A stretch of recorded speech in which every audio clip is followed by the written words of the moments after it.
been on a crazy promo run. Like, this promo run been better than some rappers out here that I seen you on. You moving everywhere. It's kind of like you got the mainstream crossover Kevin Hart type of run right here. Well, pre-Kevin Hart, pre-cheating Kevin Hart kind of run. Oh no, Kev's still doing that, but you know, it's funny because this year was such a good year. You know, I did a lot of things that I never did before, like The View. You know, my man Stephen Colbert had me on for like the 4th time though. Like, he was putting me on before the book, but you know, it's interesting whenever I hear people say mainstream, because I feel like hip hop, we are mainstream. You know, hip hop is pop culture. You know, pop is just a word that's short for popular. You know what I mean? Like, what's been more popular than hip hop the past 30 years? But I mean, like, you, because it was like, first you resonated with in the streets, right? Like, the streets knew what was going on. You know what I'm saying? You had that audience captivated, but now it's like, you know, you're in places that, you know, I see, like, you know, Ellen DeGeneres fans is aware of Charlamagne and getting Ellen following me on Twitter. That's what I'm saying. That's a different level. It's fun. She's been following me on Twitter for a while though. It's just, like I said, it's just that they're all aware of what we're doing, man. You know what I'm saying? I just feel like I don't even care about stuff like being quote unquote mainstream. Because like I said, I feel like hip hop is pop culture. Like, our lane is the lane to be in. You know, when they start gravitating towards certain individuals from our culture and bringing us on their platforms, it solidifies them. Right. You know, not us. We control the cool. Right. That's true. Absolutely. But now that you, I guess, you've amassed this, you know, level of success, everything is growing, and I think a lot of times with heightened popularity comes more filters, right? Like, we see what happened with Jamel Hill at ESPN, you know, making her tweets and kind of getting, you know, filtered by the company. Is that something that you ever had to experience? You be saying some wild shit sometimes. Like, our heart never kind of came at you with the, you gotta relax? A lot of times the line between political correctness and moral honesty is blurred. I think a lot of us have to start dealing with moral honesty. And what moral honesty is moral honesty is when, regardless of your religion, regardless of your political beliefs, regardless of, you know, anything you may believe, you're willing to deal with the truth. You know what I'm saying? Like, you're willing to deal with the truth, regardless of what it is you believe, regardless of what your political party is, whatever religion is, anything, you're still willing to deal with the truth. That's moral honesty. Do you think Jamel was in the right to be able to tweet her thoughts while working at a corporation like ESPN? Yes, absolutely. Because her thoughts were bigger than that corporation. Her thoughts were bigger than, you know, a job. Her thoughts were a reflection of moral honesty. Yeah. You know what I'm saying? What's right, what's wrong, what's good, what's evil. She was pointing out something that was evil. She was pointing out something that was wrong. And she was telling people that if you find, you know, what somebody is doing wrong, she even gave them steps on how to combat that wrong. So what's wrong with that? Another story that kind of stood out to me, like you mentioned, this is South Carolina rap. You had the artist Lil Rue that you was working with. Lil Rue. And, you know, just I guess the transition of you trying to get him on, and Swiss Beats played kind of an instrumental role. Man, I thought that was just... Huge role. Yo, can you talk about that a little bit? I guess for the people who didn't know that story, that was like... Yeah, I mean, I did the album signing at Manifest Discontapes in Columbia. And the only artist who was on the album that came to the signing was Lil Rue. And me and Lil Rue was just sitting there chopping it up, and at the time, Lil Rue had a song called Nasty Song out. Right. And like, it was like a local hit there. It wasn't as big as it eventually got, but it was like a local hit there in Columbia. And I remember my homeboy Frosty just telling me, yo, Lil Rue had a label situation, this song would be a top 10 record. Right. And I was at Mano's video shoot for High Hated, a remix. Where was that at? It was in Brooklyn somewhere. Yeah, if I remember correctly, it was in Brooklyn somewhere. But Swiss was there, and Swiss just came up to me and gave me a pound and was like, yo, man, I rock with what you do, man. You just know, like love, like, yeah. He used to hear me on Wendy show. He was like, oh, if I can help you with anything, let me know. And I'm like, funny you say that. I got this compilation album right here that, you know, I'm trying to get one of these dudes signed, man. You know, never had nobody from South Carolina pop off. And I remember Swiss emailed me a few days later. He was like, yo, send me a couple records from one artist. So I sent, two artists. So I sent them 2 different people. What made it Lil Rue? Like, that was your man, or you really felt you believed him? He wasn't my man like that. He was just a little kid that I knew from South Carolina who was always grinding forever. Like, I met Lil Rue when I was doing radio at Hot 98.9 in Charleston. He was with a whole nother label then. And you know, that song, Nasty Song, was the song that was moving. Like, it just felt like it was his time. I'm an instinct person, man. I go off energy. So when I hit my dude Frost, when Frost told me that Nasty Song was the record, I was like, you know what? Let's see if we can make something happen with Lil Rue. And that's the type of person I am, which is so interesting because Swiss clearly is the same way, and I didn't know that. Swiss didn't have no paperwork on me. That's what, You know what I'm saying? Swiss didn't charge me anything to do 4 records with Little Roof. Swiss came to a meeting, you know, at Asylum Records at the time when Joey I.E. was there and Jay Grant. He didn't have to come to that meeting, you know what I'm saying? He did all that off the scripts of love and never asked for a dime. And I remember Swiss telling me, Swiss was like, yo, man, I know this your man. Right. But make sure you got your paperwork right with him. And you got like a lot of the principles going on there. And one of my favorites that you got is put the weed in the bag. That, you know what I'm saying? That hit me. That resonated with me, man. It just kind of the belly analogy. Can you just explain that for the listeners, man? What put the weed in the bag means? You know, this is how we communicate. This is how we talk. You know what I'm saying? And I feel like, you know, you can learn from anything. So, you know, I'm sitting there watching Belly back in the day, and that's just one of the things that always stuck out to me when DMX and Nas were sitting at that table and the 2 young boys was like, yo, we want to go out there and get money with y'all. We tired of school. And DMX was like, man, put the weed in the bag, then get money. Right. That's just a great analogy to everything has a process. Like, you can't escape the process in life. Like, we live in this era of instant gratification. Everybody wants to go from 0 to 100, but you got to go through 1 to 99 first. You know what I'm saying? Like, everything has a process. You know, you can't escape that process. And I just always thought that was just a great analogy to say, look, man, you can't escape the process. Put the weed in the bag. Right. Absolutely. Then get money. Facts. I hope y'all got that. Put the weed in the bag. The other one, like we said, live your truth. And I just think it's interesting, man, the way you've been able to apply that principle, man, because a lot of people aren't comfortable sharing their L's. You know what I mean? You're public and being able to, you know, say like, yo, this is what happened. I remember the day when they did Can I Get a Drop shit. It was on the radio live talking about that day, what happened. What kind of gives you the courage just to be able to be that open with people in general, just with your... I don't see what we hiding. You know what I mean? It's out there anyway. Like, my mindset was the video gonna come out anyway, so why lie? Right. Like, we live in such an age of transparency. Why lie? Because when you lie, your credibility's shot. You understand what I'm saying? Like, soon as like, if I would went up there, oh yeah, this dude hit me and I beat him all up, blah, blah, and the video comes out, now I'm done. Right. I'm done. Forever. Facts. Because I lied. I'm not gonna ever lie to the people, man. So I thought that the transgender conversation was interesting, but what do you think? I saw something the other day where there was a white woman and she was looking, she said that she identifies with being black. That she doesn't see herself as white, and she was gonna bleach her skin. So it's like transracial is like a real thing that's kind of like taking on its own life. And if that's the thing, is like, you could be transracial. I mean, I think from 9 to 5, I'm a Jewish guy. It'll never work for you, buddy. Nah, I can't get that. No. Do you believe in that? Is that something that's like a real thing to you? I don't know. I mean, I can honestly sit here and say I don't know. Actually, I spoke at Harvard. When I spoke at Harvard, some of the kids protested me. And one of the reasons they protested me because they said I was transphobic. And I was like, whoa, I want to. It was trans kids or just general? I think it was, just kids in general. And I was like, I want to talk to y'all because I want to know why y'all feel that way. And they said I was transphobic and homophobic. So when I finally said I was homophobic because when Young M.A. was there, I asked Young M.A. about the scrap-on line. Yeah. I was like, yo, you said shorty give you head when she deep throat. I said, how? Right. You know what I'm saying? Like, and that was like a thing, right? And she was like, with a scrap-on, whatever. And I was like, well, that's like, you know, getting a tattoo on a fake arm and acting like it hurts. Right. You know what I'm saying? Right. And like they was like, I'm homophobic. Like, how's that homophobic? Because she said it in a line. Like, who wouldn't ask that question? And then they said I was transphobic because I said the thing about, I said, yo, why y'all calling Rachel Dolezal crazy?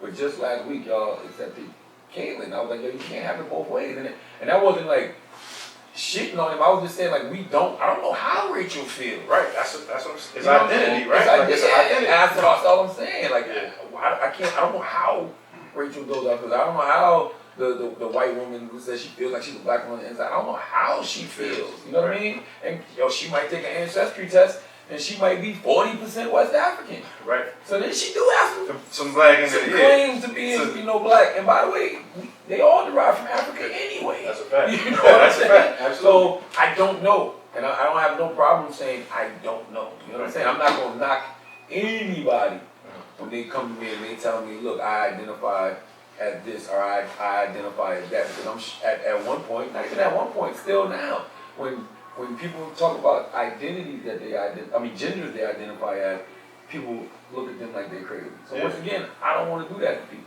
I can just simply say, I don't know. So when you ask me, is transracial a thing? I don't know. Right. I like that. We can accept that. Sometimes you don't know. And it's fine to say that. Yeah, 100%. Another person who played an integral part of your career was Wendy Williams. And I know you guys had some kind of turmoil. You weren't speaking, and we saw. Me and her husband had a falling out. Oh, you and Kev had a falling out? Yeah, me and her husband had a falling out.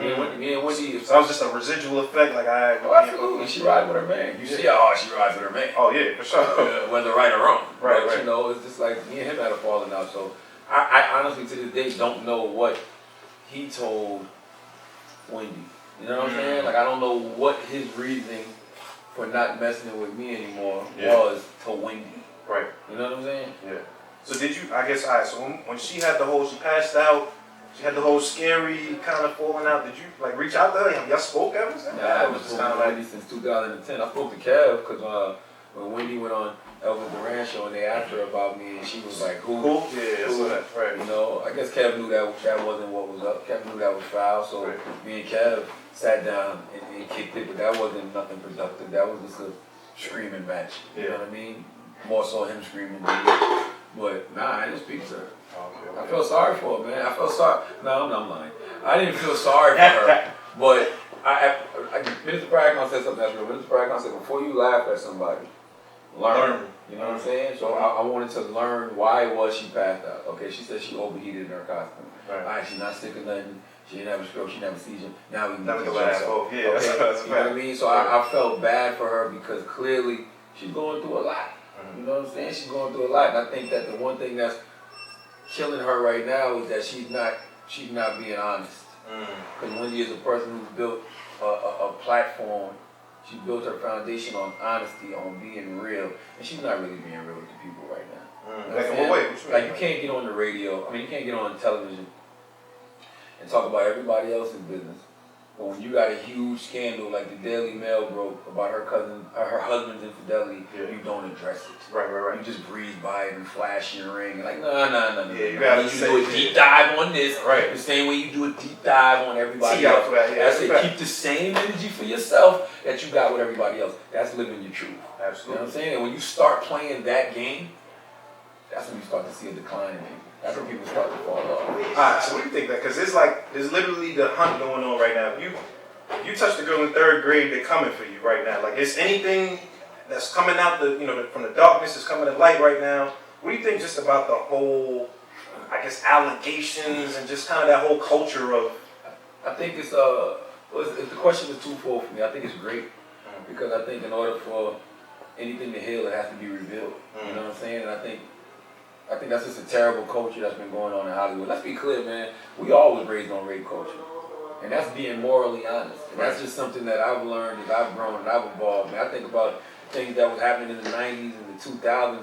It was rape culture. Right. You know what I'm saying? Like, yo, Dr. Dre, the girls was playing volleyball and they was running up behind them and taking their skirts off. You know what I'm saying? We pouring beer all over the girl in the video. Like, ain't no fun if the homies can't have none. You know what I'm saying? The Dog Pound had a song called If I fuck, then he gonna fuck. Yeah. And if he fuck, then we all gonna fuck. We gonna get these girls fucked up and fuck. Like, yo, that was great culture. Like, we gotta, as men, we gotta say, you know what, man?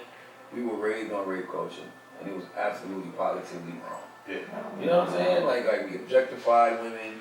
We bitches ain't shit but hoes and tricks. Get on the knees and suck a dick. Right. Like, God damn. It's crazy. Yo, you think about it now, you're like, yo, we was really wildin'. Yeah. We was wildin' as men. Yeah. So it's just like, yo, in order for something to heal, like, you gotta reveal it. So I love the fact that these women are coming out. Now, what's scary about it is people could just make allegations, and they're deading you. Right. You're getting dead. All the way. There ain't no investigation. It ain't no let's wait, let's pump our brakes a bit and see if there's any truth to this. Nothing. They're just like, yo, canceled. Right. That's the scary part about it. Absolutely. But I mean, you know, when something has been so loose and reckless for so long, I guess you need some like real stiff rules. You know what I'm saying? You get caught shoplifting with cutting your hand off.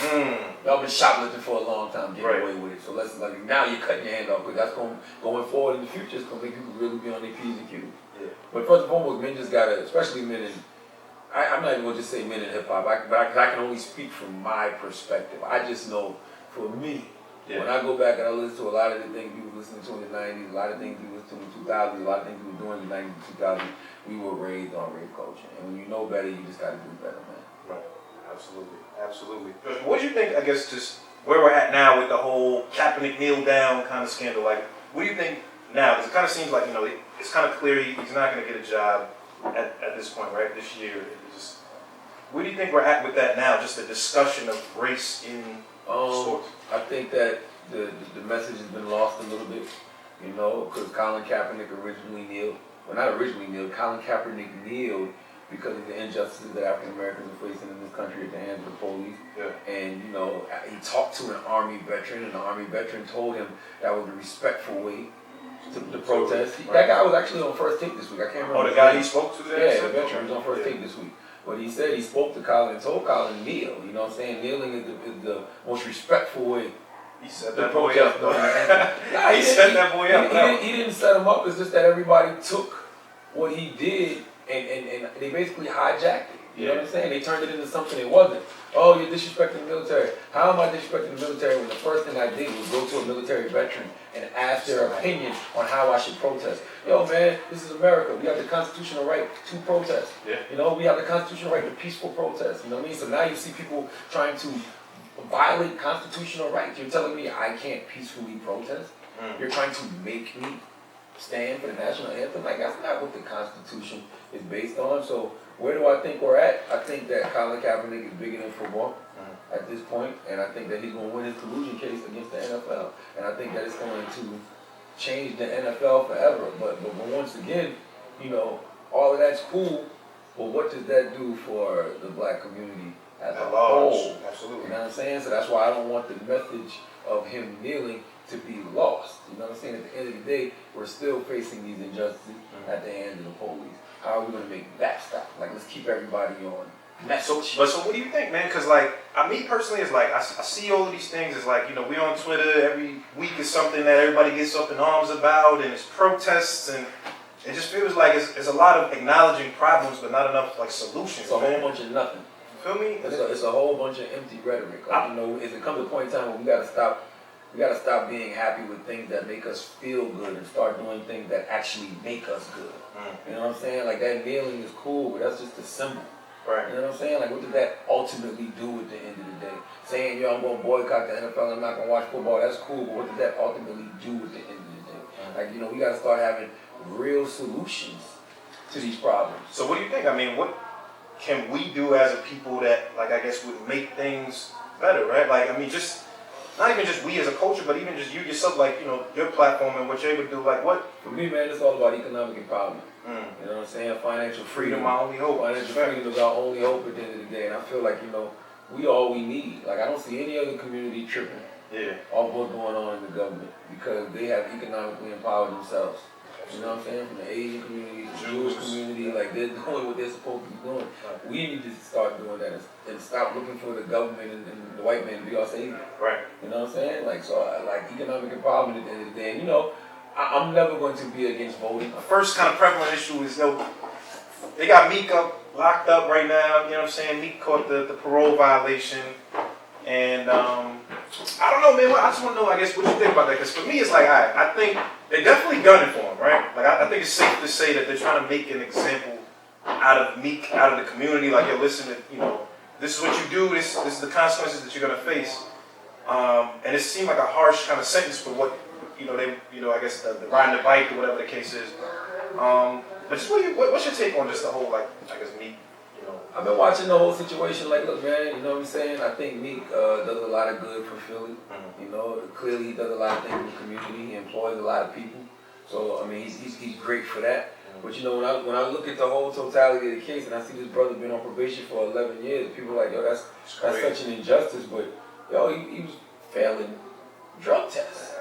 So that's why he got more years of probation from what I read. You know what I'm saying? He probably could have been off probation if he was doing what he was supposed to be doing. You know what I mean? And, the reckless driving in New York, that's kind of crazy to give somebody 2 years. But it's still a violation. Yeah. You know, fighting in the airport, I don't really know what happened in that situation, but it's a violation. You know what I'm saying? And I think of other things that he didn't get charged with that he shouldn't have been around, like when his man swung on Safari. Yeah, just out there being there. Like why you wait? If he was gonna do that, why wait till Meek pull up? Right. Like Meek shouldn't even be there when you do something like that. He shouldn't even be attached to that. So I'm sure that that judge who had it out for him was looking at all of this in his whole totality, and they said he failed numerous drug tests, and his lawyer was like, yo, he's been clean since January. Even when he was doing a lot of interviews earlier this year, he was saying he was on drugs. Right. I thought that was like, yo, I'm like, damn, you admit to that when he was on probation. Right. So, I mean,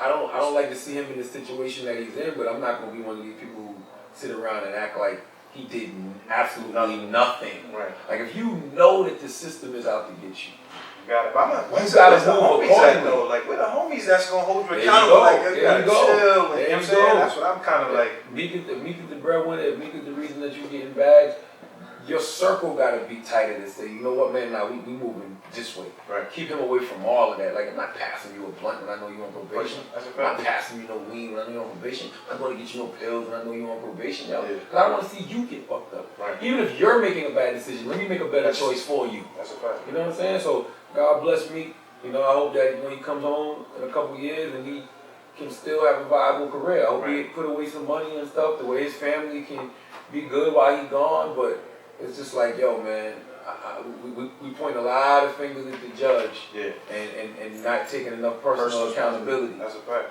You know? That's a fact, man. Hey, look, free Meek, man. Hold your head, brother. Hopefully, you know, things will kind of turn out for the best. All right, so give me, hold up, Charlamagne Tha God, top 3 projects 2017 so far. What you got in your top 3? Album. Wow. Top 2 is easy. Top 2 is easy. All right, so is it Damn 444? Is your top 2? Top 2 for me is Jay-Z 444. Okay. Cause I mean, you know, I'm a grown ass man. That was grown man, right? You round off my age, I'll be 40 before I'm 30. You know what I'm saying? Right. So it's like, when that album came out, I was doing what I'm doing right now. I was sitting on the roof. My birthday was June 29th. The album came out June 30th. I was on the roof. You know, we just had a little dinner for my birthday with me and Jesus and Wax. And a bunch of smoking cigars, drinking, having a good time. And I'm like, yo, I gotta get out of here. J album just dropped. So I'm driving home, and I'm listening. That's the first time I listened to 444 was the night after celebrating. Did it hit you when you first heard it? Immediately. Because I went to the release party at the 4040, and then that shit felt like New Year's Eve. Niggas was waiting till 12 o'clock for this shit to drop, and it was crazy. Listen, immediately killed Jay-Z, and then that I'm not black, I'm OJ. Okay, because I mean, listen, man, that's where we at right now. Like, I feel like it's a new black consciousness going on in I America. agree. Right? Yeah, definitely. So being that it's a new black consciousness going on in America, I just feel like that album is so timely. And then the next day, I flew to Anguilla, which is like my favorite island in the world. So like, I'm in Anguilla that whole week, bumping Jay-Z 444 and watching my kids play and my in-laws and everything. And I'm reflecting on how far I've came. And it just was like everything that Jay was talking about in that album I was doing, like growing and evolving as a man. When he says, you know, often woman I took from my child to be born to see through a woman's eyes. Right. I'm listening to the clean version of that album, watching my daughter playing the pool, like, wow, like I get it. You know what I'm saying? So Jay-Z 444. Number 2? Rhapsody, Layla's Wisdom. Ooh, well, that's bold for you. That's bold. It's really not if you listen to the project. That's in Damn though. Yes. And I fuck with Kendrick. I love Kendrick. Kendrick actually has a phenomenal verse. Shout out to Ninth Wonder, Rhapsody. Kendrick has a phenomenal verse on Layla's Wisdom. What did you love about Rhapsody's album? It's just dope.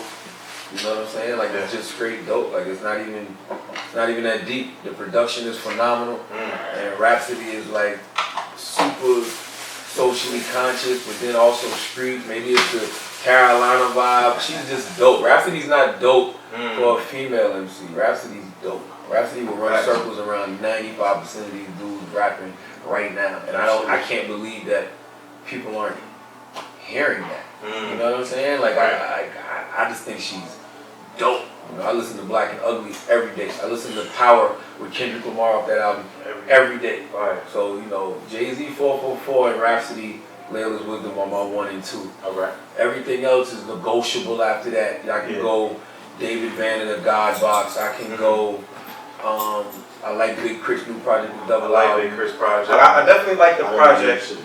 He's in such a positive space right now that like I like the Dark Sky Paradise Big Sean. He was like I feel like I don't know his girl. You know what? I don't even want to be on some anti-happiness type of shit, but I feel like there's just like that grit that kind of comes from I don't want to say unhappiness or whatever, but I just like Sean. I like Sean. I'm in the Big Sean Hive. I'm the vice president of the Big Sean Hive. I still think Sean is like the best. He's the best rapper Lyrically. of this generation. Not even just lyrically, like just his delivery, his flow, like Kendrick is Kendrick. You know what I'm saying? Like Kendrick, Kendrick is a young icon. You know what I'm saying? Like we know that. Like even throwing Kendrick in debates, I guess you got to do that because he is part of this class. Like this is his generation, so you can't. 100%. Like he's not exempt from being in the debate. You know what I'm saying? Like, what I'm trying to say is like Hov is out the You can't. No. Jay. We don't use Hov. Right. Outliers. Why we discussing that? They on the Mount Rushmore already. You know what I'm saying? All of these guys are still, under construction, so to speak. And Kendrick is like there, like to Pimp a Butterfly to me, and I just came to this conclusion. You love that? You love that? That is a classic album. Have you listened to Pimp a Butterfly lately? Yes. Have you listened to it lately? Not lately. I didn't. I was one of those. I didn't feel like that. Like it was so progressive and it so was ahead of its that it was just like I get it, but it just. If you listen to Pimp a Butterfly now, everything that's going on right now in our society was in that album. It sounded like that album came out last week. So you like that better than Damn? Oh, without question. Word. Oh, it's not even close. Oh, you tripping? Honestly, Pimp a Butterfly is Kendrick's best album. Look at Matthew was dope. That's a hot take. Punch, you hear that? That's a hot take right there. They not mad at that. No, they shouldn't be.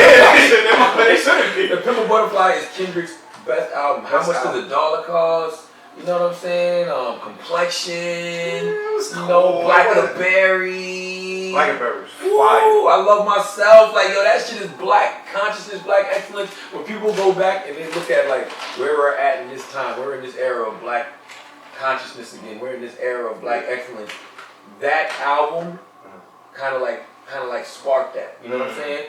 And you gotta go back to Jay and Kanye's Watch the Throne with like Made in America and Sweet Brother Malcolm. You know what I'm saying? Like I'm sure Kendrick was inspired by that. Yeah. So that was like the spark, but the Pimp a Butterfly was the flame.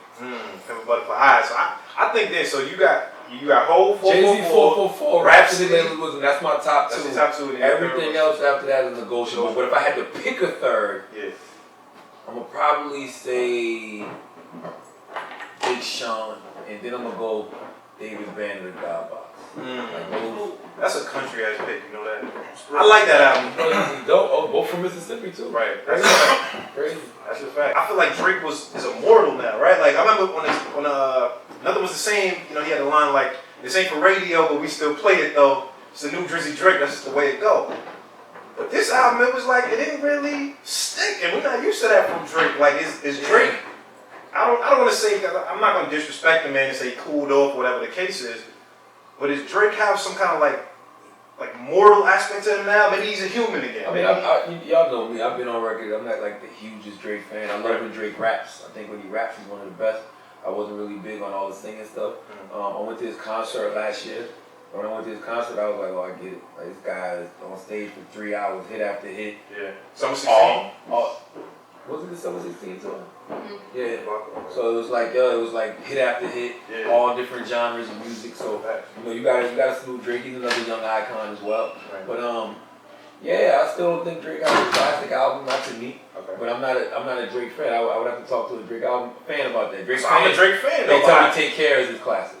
I would say Nothing Was the Same was a better album to Take Care, to be honest. But alright, so do you feel like Drake has kind of lost the status of being that number one guy? Like, nah, he ain't lost the status. It's just a new guy came, and that's Chance.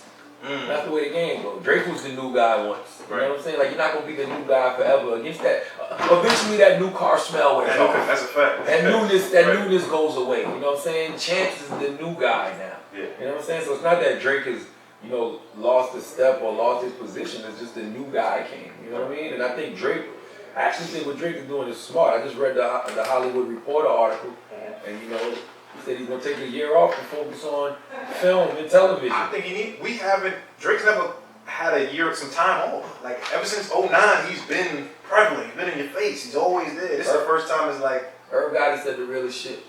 You know, Herb's one of those dudes that I love hearing talk. You know, he's a cancer like me. He speaks from the heart. Yeah. He was like, yo, Drake's not even gonna feel what it is to be a superstar until he gets into Hollywood.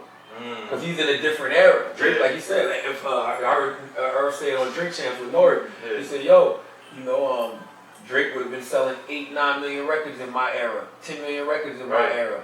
It's a different era, so he's still breaking records as far as the streaming and stuff, but he's not doing that. But when he gets into Hollywood, man, Drake could easily be the next Will Smith. Without question. And I love the fact he's bringing back Top Boy. Right. But I love London and I love the coach, and Top Boy was one of those shows that I was like, I liked it. You know what I'm saying? I mean, it wasn't the craziest show, but it was dope to see the street life in London, because you don't ever see that London underworld. Right. You know what I mean? So I like the fact that Drake's executive producing that and bringing it back to Netflix. But I think he's smart enough to go, let me take a break from music and show y'all my full repertoire, because we've seen glimpses of it on Saturday Night Live and on, you know, the SNL. You know, he came from the acting background, playing Will, Jimmy. So I just think he's gonna be real dope in that space. I think he's smart enough to know, like, yeah, they getting tired of me with the music a little bit. Let me step back for a minute. So where does Cole fit in this conversation, right? Because like I said, Charlamagne, you live in your truth, and we keep it at 100. I personally feel like Cole's album this go around, For Your Eyes Only, I didn't like it either, man. And I feel like the culture at large kind of gave Cole a pass because he's cold, and we love. But that's the thing is, and just me personally, like I love Cole. I would never knock him. I think he's an amazing artist. Lyrically, I think he's, if not number one, number two, he's in that top 3 lyrically. Yeah. But this last album, man, he felt like, I don't know, man, he just felt comfortable. Like it just was like a, you know, I got my wife and kid, and I'm kind of laid back. It felt. What you think about that? I didn't like the album, but I have not gone back to listen to it. Okay. And what I mean by that is sometimes, man, timing is everything. So, you know, that the energy, the energy around me might not have been ready to receive that. But I just know sonically, to me, I didn't really care for the album. I listened to it a couple times and I was like, I'm cool on this Cole. When Nicki has been the top for so long, when new challenges come into play, or even competitors that have been here, whether it's Remy, whether it's Kim, you know, Cardi, we're going to put them against each other. You know what I mean? So I don't see anything wrong with that. So you got Cardi as the queen right now? Because you've been riding the Cardi wave, you know what I'm saying? I see, you know what I mean? I love Cardi. I was saying Cardi was a star 5 years ago. Yeah. Cardi's what, 25 now? I think I got familiar with Cardi when she was 19, 20. Right. Just off Instagram. So, you know, just seeing her on the gram, I'm like, oh, she's a star. Everybody think I was trolling. Right. You know what I'm saying? Like, I'm like, oh, you trolling her. We first had her on the Breakfast Club with Self 4 years ago. You know what I'm saying? I'm bigging her up. They're like, yo, you trolling. Remember, we played her song Cheap Ass Weave on the radio. Yeah. And I'm dropping clues, bombs to it. And they're like, oh, you trolling, you trolling. I'm like, no, this girl is a star. I just didn't know what she was going to be a star at. Right. She decided to put her focus in the music. She's prospering off that. She's gonna get into Hollywood too. She's gonna prosper off that. She's not the queen yet. She knows she's not the queen yet. She's just working. Right. You know what I mean? And by the way, they're all queens because they're women of color. Absolutely. Number one. And number two, who says there can't be more than one queen? Why every queen can't have their queendom? I guess, but you know how it goes. There's always that top spot. Everybody gunning for the number one. Everybody should always gun for it. Yeah. Every project, every song, every verse, you should be making motherfuckers have you in that discussion. That's a fact. Every time. You know what I'm saying? Every single time. So I don't think the Cardi Nicki thing is even a thing. You know what I'm saying? Like, yo, let's like nah. Because if it was really, it's only a thing because they're popular right now. Because truth be told, ain't none of them fucking with rappers. You know what I'm saying? Truth be told, ain't none of them fucking with Tink. When it comes to just bars, right? When it comes to just bars and songwriting, Tink though too crazy. They kind of forced it a little bit, but I respect her bars is definitely top notch though. I don't know if they forced Tink. I think we put too much on Tink too soon. Cause I don't like seeing people like the first time I heard he was with Ross and Hove and like. But that's not the first time though. Tink had those mixtapes, went to Diaries. Okay. So Tink already had a fan base. You know what I'm saying? Tink had a fan base that was fucking with her. You know what I'm saying? She just ended up, you know, Timbaland discovered her through my guy Tim, and you know, Tim signed her. You know what I'm saying? But before that, she had mixtapes out. She's one of them. She's one of them kids that had a following online. Yeah. You know, so I think we put too much pressure on Tim. Just at large. When Tim came out and was saying like comparing her to like Aaliyah. I was like, come on, we meant Bleeker. right. I see that. We meant Bleeker, you know what I'm saying? Yeah. Remember when the Jay, next hole, we say Jay was like Bleeker the next hole. Bleeker's good. Right, he's good. Bleeker's really As good. long as I'm alive, he a millionaire. I'm saying Bleeker's really good as an artist. Facts. When you say he's the next hole, we waiting on that. Yeah. So you can't say Bleeker's the next hole when you dropping In My Lifetime Vol 1 in the blueprint and Bleak would come to age, you're like, I don't hear this next whole thing you talking about, Jay. Yeah, that's a fact. So it's like I think we did that with Tink as well, but I think it's only 21, 22, she gonna be alright. Yeah. As long as she don't give up on that stuff, she gonna be alright. Absolutely. Alright, so switching gears real quick. I'm a boxing fan too, man. I know you went to the boxing shit heavy. I was just at the Wilder fight this past weekend. I wanted to go. I was supposed to go. Listen. My wife said we were staying in the house that night. She said we. My wife said we staying in the house Good tonight. decisions, right? Yeah. I was going every weekend last month, so I was like, alright, cool, we stay in the house. All right. What you think about the Wilder Joshua fight? That's the big one. Who you got on that one? Wilder all day. Wilder? Yeah, man. And listen, Anthony Joshua was a dope fighter, but nah. Go back and watch Anthony Joshua fight. Anthony Joshua was 20-0. Right. Anthony Joshua had been dropped before. He has been know what I'm saying? Like Klitschko was giving Joshua the business. But he came back tough though on that one. He came back tough on that. Klitschko's 42 years old. He retired after that fight. He's 42. So yeah, the 11th round, that 42 kicked in. Right. And that young boy put it on him. You know what I'm saying? But in the 6th round, Klitschko dropped Joshua. Sure did. Listen, man. I think he was gonna make it from that. And Wilder, his defense is non-existent. You know what I'm saying? You don't tuck his chin when he fights, swing his hands down. Yep. But guess what? Joshua ain't got no defense either. Right. So I feel like Deontay Wilder's gonna come out and be that intense guy we know, and he's gonna put it on Anthony Joshua. And Deontay hits so hard from these wild angles. He's like the Steph Curry of boxing. He's coming with this shit from all over the place. Boom! And landing like everybody's souped up off Joshua. Right. He's 20-0. He don't have the experience Deontay got. Deontay's gonna put it on. Is AB done? Adrian Broner is a wrap for him? Yeah. Because Porter did him dirty. Yeah. You know why though? Because mentally, Broner's not where he needs to be. And I don't think he ever has been. You know what I'm saying? Like everybody always said, if Broner gets focused, if he gets focused, he's gonna be a top-notch fighter. He just can't seem to get focused. Right. You know, so yeah, it's pretty much a wrap for Adrian Broner. All right, man. Yo, listen, man. Lastly, I definitely want to I thought this was super interesting. I saw that you got the comic book with Marvel, man. Yeah, I did that earlier. I know you did the comics. That's you. You know what I'm saying? Yeah, I wrote. It's funny. I wrote that in 2015, and it came out January 2016. Hold on, when you wrote it like, hey, Marvel's coming to you as, hey, we want you to write something, or you wrote it on your own, like, yeah, it's like a big South Carolina connection at Marvel. You know what I'm saying? Like my man Blake and he's from South Carolina. He went to USC, University of South Carolina, from where I graduated from. Yeah. So my dude Chris Robinson, like they just know I'm a big Marvel head, so they invited me to come up there one day just to get a tour of the office. And I jumped all over that. That's a fact. So I was just up there, and like they just know my love of comic books, and they were like, "Yo, would you want to write one?" And I'm like, "Hell yeah!" Yeah. So I wrote one, and it came out in the trade and everything. Me and Method Man's comic room trade together. Right. So that's a dope thing to have at the house. I hope I didn't order fruit. That was amazing. I saw you even got you had Taxstone in the comic, man. I had my guy Tax in the comic. I had Andrew in the comic too. I had Tax in there, Andrew Schultz, Wax. I wanted Jesus and Merrill, but they ain't signed the paperwork. But there wasn't no money involved. You know what I'm saying? Like they just had to sign off. So I don't know why Jesus and Merrill ain't signed off. But the two guys that were on the stoop were supposed to be Jesus and Merrill. Okay. But yeah, that was just fun. I would like to really sit down and let me have a run, like how Ta-Nehisi Coates has his Black Panther run. It's a great run, by the way. I see the Black Panther suit too. He was looking at me. I did. He was looking crazy too. I did. I had to get lean to put that on. You know what I'm saying? And I didn't know that I had to wear a cup, so I was looking mad inappropriate because my balls was showing all day long. My little man needed shit. Right. So lastly, with Tax, have you spoke to Tax recently, man? Because it's crazy how he became a staple in this culture with what he was doing, and unfortunate situations happen. And have you spoke to him? All the time. I press 5 every time my guy called. You know what I'm saying? Press 5 when he called. keep money on his books. Matter of fact, Paige, remind me, I put some money on his books today, but like, yeah, man, that's just an unfortunate situation. That's something that I've been constantly thinking about all year long. You know what I mean? Because why is it?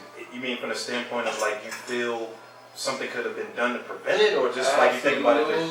Absolutely, and that's what, you know, just being morally honest. I feel like, you know, we're so desensitized to certain things in our culture. You know, like we normalize certain things. We normalize the shit talk, even when it gets crazy. Yeah. You know what I'm saying? We normalize it, and we don't. That's just hip hop. You know what I'm saying? Right, Like, right. that's just a podcast. That's just rap. Yeah. You know what I'm saying? Right. And I don't know why we still have that mentality when we've seen time and time again things get real in the street. You know what I'm saying? And I still don't know all the details of that situation. I wasn't in urban pride that day. You know what I'm saying? I just know that it's an unfortunate situation. It's a brother dead. Right. You know, rest in peace to Banger. And, you know, Troy Ave will never be the same. Yeah. And Tax will never be the same. Like everybody lost. Everybody lost something. You know what I'm saying? Everybody lost something. Somebody lost a child. Right. Somebody lost a father. You know what I'm saying? Like Tax was a very instrumental part of the culture. Like he was just a great dude from the hood who we really saw making that transition to something great. So, you know, man, I hope it's not the end.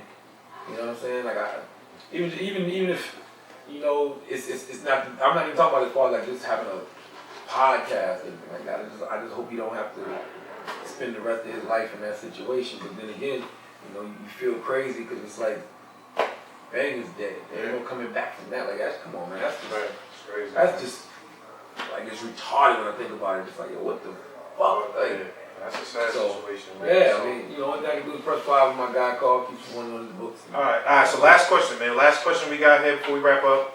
I saw you slipped up. Jesus and Mary say you got a book coming out next year. You gotta give us a little something. What's going on? Like, where's the mind? Where's the perspective? Where is Charlamagne at with this new book? Something that I've been dealing with my whole life, but didn't realize I was dealing with it my whole life. And I think it's something that a lot of people have been dealing with. So I think that they're gonna be able to relate to it on a real level. Yeah. And yeah, I just like I said, I understand the transformative power of books, man. And, you know, you put out a book and it's on the New York Times bestsellers list for 7 weeks in a row. And, you know, I've sold a lot of books. I sold like over 200,000 books. You know what I'm saying? And it's like when you know people are thirsting for that information, thirsting for that knowledge, I wanna give it to them. You know, and of course, like the publishing companies who Taxstone, Sean, and Schuster that I just re-signed with them for my second book. Like, you know, everybody's like, oh, you guys do another book. My book agent's like, yo, you guys do another book. You're gonna get a big advance this time. You're gonna get a huge advance, way bigger than the other one, last one. And I'm like, nah, I don't do things for money. You know, but I was literally sitting in Anguilla on the island, and I had a sense of calm come over me, and I had just a sense of peace come over me, and I was like, I know exactly what I want to write about for my second book. All right. Exactly what I want to write about. You got a title in mind? You gonna get that out, a little something? I do. I can't do none of that now. All right. But yeah, it'll be out. It'll be out next year. All right. It'll be out probably. I'm shooting for fall of 2018. Fall 2018. Y'all hear that new book? Listen, man. I hope y'all enjoyed this episode. This brother Charlamagne just gave away so many gems. He might be tripping on the Rhapsody #2. It was a good album. He might be tripping on that. But yo, listen, man. I'm happy that y'all got to tune into this. This was a great episode, man. This is a dope concept too, man. Yo, I appreciate that. I love smoking cigars. Like I didn't have that cigar in the front of Black Privilege for nothing. Like that's your thing. That's your thing. Oh my God. I usually have some yak. I do some Remy and right. Miles with the yak. You know, Miles with the yak. All right, I feel that, man. That's great. Listen, we're gonna smoke another one off camera another time. I appreciate y'all tuning in. Special episode, Rap Radar, Cigar Talk. We're logging out.